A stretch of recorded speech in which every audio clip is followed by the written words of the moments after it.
Hello friends, this is Ritu Yadav from Exam Scorer. Welcome back. I hope all of you are doing well. Let's start.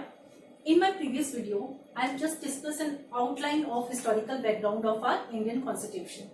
And I have also told you about the acts which comes under the company rule, that is from 1773 to 1858. And the acts which comes under the ground rule, that is from 1858 to 1947. So today we are going to discuss or know about the two important acts that comes under the company rule, that is the Regulating Act of 1773 and the Pitt India Act of 1784. So today first we start with Regulating Act of 1773. जैसा कि मैंने पहले भी आपको बताया है कि east India company ने बंगाल, उड़ीसा एंड बिहार की दीवानी प्राप्त कर ली थी और दीवानी को ऑब्टेन करने के बाद कहीं ना कहीं उन्होंने अपना पॉलिटिकल होल्ड बनाना इंडिया पर स्टार्ट कर दिया था। तो जब ब्रिटिश गवर्नमेंट ने ये देखा कि ईस्ट इंडिया कंपनी इंडिया में अपना पॉलिटिकल होल्ड बढ़ा रही है, तो उसको कहीं तो कंपनी के फंक्शंस को रेगुलेट करने के लिए, उसको कंट्रोल करने के लिए जो ब्रिटिश गवर्नमेंट ने फर्स्ट स्टेप उठाया था वो था रेगुलेटिंग एक्ट ऑफ 1773। ठीक, और इसी रेगुलेटिंग एक्ट के थ्रू पहली बार कंपनी के पॉलिटिकल फंक्शंस को और एडमिनिस्ट्रेटिव फंक्शंस को मान्यता मिली और इसी एक्ट के थ्रू सेंट्रल एडमिनिस्ट्रेशन की नींव रखी गई थी। ये कुछ इंपॉर्टेंट प्रोविजंस और रिफॉर्म्स हैं जो इस एक्ट के थ्रू लाए गए थे। तो सबसे पहला जो चेंज हुआ था वो था गवर्नर ऑफ बंगाल को governor general of Bengal designate किया जाने लगा था। ठीक, तो जब बंगाल के गवर्नर को गवर्नर जनरल डेजिग्नेशन मिला तो बंगाल के गवर्नर को एक अथॉरिटी मिल गई थी। तो बॉम्बे की प्रेसिडेंसी के गवर्नर और मद्रास की जो प्रेसिडेंसी के गवर्नर थे उनको सबऑर्डिनेट कर दिया गया था गवर्नर जनरल ऑफ बंगाल। ठीक, तो पहले क्या होता था, Bombay presidency, Madras presidency, Bengal presidency independent थी, ये अलग अलग रिपोर्ट करती थी इंग्लैंड में। लेकिन जब बंगाल के गवर्नर को गवर्नर जनरल बना दिया गया तो बॉम्बे प्रेसिडेंसी, मद्रास प्रेसिडेंसी के जो गवर्नर थे वो इनके सबऑर्डिनेट बन गए, इनको हेल्प करते थे किसी भी डिसीजन में। ठीक, और गवर्नर जनरल को सपोर्ट करने के लिए एक एग्जीक्यूटिव काउंसिल का गठन किया गया था।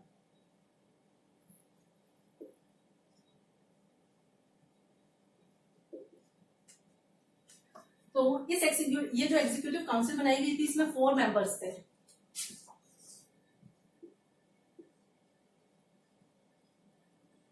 जो गवर्नर जनरल ऑफ बंगाल को असिस्ट करते थे। तो जब बॉम्बे प्रेसिडेंसी और मद्रास प्रेसिडेंसी बंगाल के गवर्नर जनरल के अंडर आ गई तो बॉम्बे और मद्रास के जो गवर्नर्स थे वो गवर्नर जनरल ऑफ बंगाल को रिपोर्ट करते थे और इन टर्न जो गवर्नर जनरल ऑफ बंगाल थे वो रिपोर्ट करते थे इंग्लैंड में। तो कहीं ना कहीं गवर्नर जनरल का एक सेंट्रल पावर स्टैब्लिश हो गई थी, तो यहीं से एक सेंट्रल एडमिनिस्ट्रेशन की नींव पड़ी है। यहाँ पे जो गवर्नर ऑफ बंगाल थे उस टाइम वो थे लॉर्ड बैरन हेस्टिंग्स। तो यहाँ पे एक इंपॉर्टेंट क्वेश्चन बनता है, क्वेश्चन है कि लास्ट गवर्नर ऑफ बंगाल कौन था? तो आपका आंसर है लॉर्ड बैरन हेस्टिंग्स। और governor general of Bengal, first governor general of Bengal कौन बना था? तो वो भी है लॉर्ड बैरन हेस्टिंग्स। तो ये एक इंपॉर्टेंट बात है जो यहाँ आपको नोट करनी है। ठीक, अब जो इस एक्ट के थ्रू जो नेक्स्ट रिफॉर्म हुआ वो कलकत्ता में 1774 में एक सुप्रीम कोर्ट की स्थापना की गई थी और इसमें एक चीफ जस्टिस थे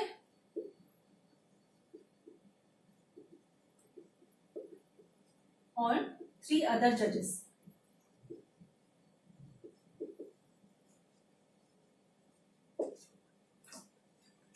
जो नेक्स्ट रिफॉर्म आया वो था prohibition of company servants to engage private trade accepting presents and bribes।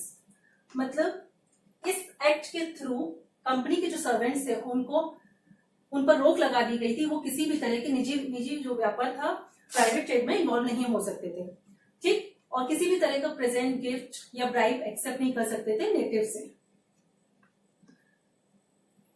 और आज एक इम्पॉर्टेंट बात और है कि जो आज के गवर्नमेंट सर्वेंट्स के जो कंडक्ट रूल हैं वो भी कहीं ना कहीं इसी एक्ट से प्रभावित थे। जो फोर्थ इम्पॉर्टेंट पॉइंट है रेगुलेटिंग एक्ट का, वो था कि जो court of directors east India company की गवर्निंग बॉडी थी, उसके लिए कंपलसरी कर दिया गया था कि सिविल, रेवेन्यू और मिलिट्री से रिलेटेड जो भी अफेयर्स होंगे वो ब्रिटिश गवर्नमेंट को रिपोर्ट करना उसके लिए कंपल्शन बना दिया गया था, ठीक है।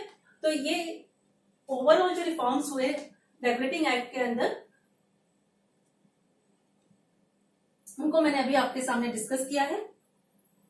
तो जो इसमें बहुत सारे इंपॉर्टेंट क्वेश्चंस बनते हैं, जैसे पहला क्वेश्चन तो आपका यही बन जाता है कि 1773 में कौन सा एक्ट लाया गया था, ठीक है, और ये एक्ट क्यों उठाया गया था।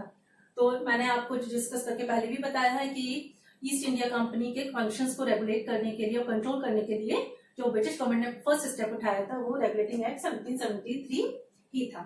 और दूसरा जो क्वेश्चन एक बनता है कि किस एक्ट के थ्रू सेंट्रल एडमिनिस्ट्रेशन की स्थापना हुई थी या उसकी नींव रखी गई थी, तो आपका आंसर है सेंट्रल एडमिनिस्ट्रेशन की नींव 1773 एक्ट के थ्रू ही रखी गई थी। लास्ट गवर्नर ऑफ बंगाल कौन थे? Lord Warren Hastings. First governor general of Bengal किसको बनाया गया था? वो भी बैरन हेस्टिंग है। सुप्रीम कोर्ट ऑफ कलकत्ता किस एक्ट के थ्रू स्टैब्लिश किया गया था, इन विच ईयर? ये भी एक इंपॉर्टेंट क्वेश्चन यहाँ बन जाता है, ठीक है। और गवर्नमेंट सर्वेंट के जो code of rule, conduct rule है, सॉरी, जो गवर्नमेंट सर्वेंट के जो कंडक्ट रूल हैं वो कहाँ से प्रभावित थे? तो ये भी रेगुलेटिंग एक्ट 1773 से इम्प्रेस थे, ठीक है। तो आज मैंने यहाँ पे आपके रेगुलेटिंग एक्ट का भी डिस्कस किया है। चलिए अब हम चलते हैं नेक्स्ट एक्ट पर, Pitt's India act of 1784।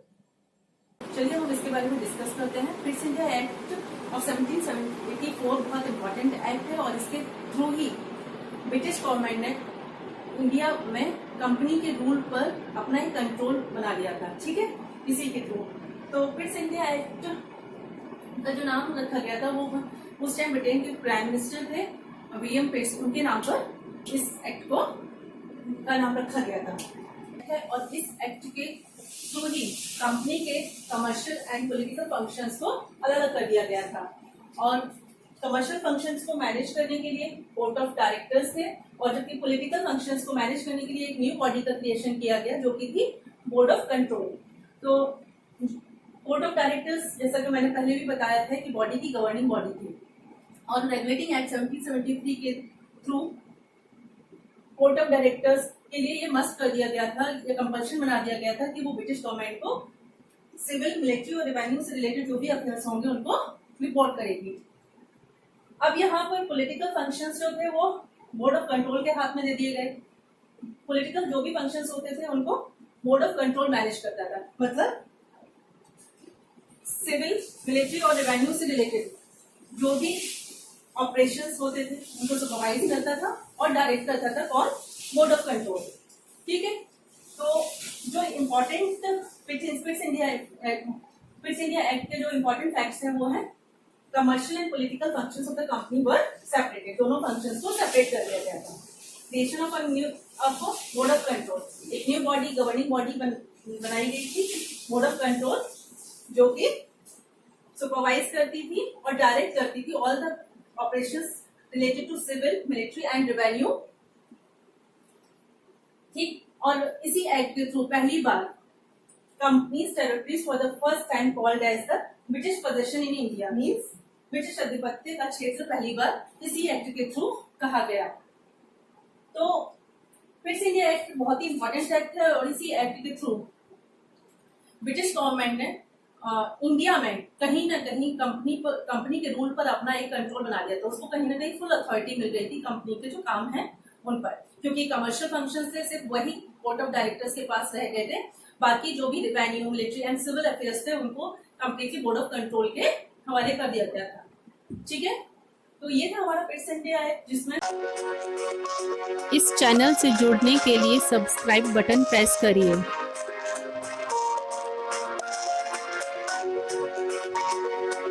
Please press subscribe button.